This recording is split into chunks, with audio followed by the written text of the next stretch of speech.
Hello everyone, good morning. সবাই কেমন আছো? আই হোপ সকলে খুব ভালো আছো, আর আমিও খুব ভালো আছি। তো সকাল সকাল উঠে কিন্তু আমি দুধ দিয়ে বিস্কিট খেতে লেগেছি।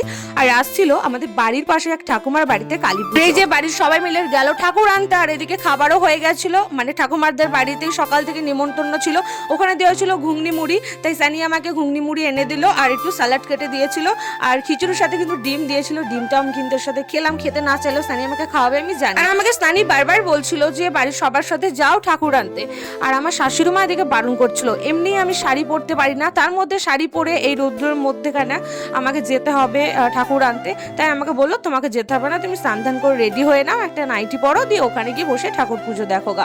তারপর এদিকে রেডি হতে হতে তো ঠাকুরও চলে আসলো। আর এই যে ঠাকুমাটার এখানে ভর ওঠে, ইনি পুজো করেন। আর পুজো ঠিক কোন সময় বসাতে হবে এই ভর তুলে উনি বলে দেন, যে টাইমে বলবেন সেই টাইমেই বসাতে হবে। তারপরে বসে বসে সবাই মিলে এখানে ঠাকুর দেখছিলাম, আর এই কাকিমণি রিলস বানাচ্ছে।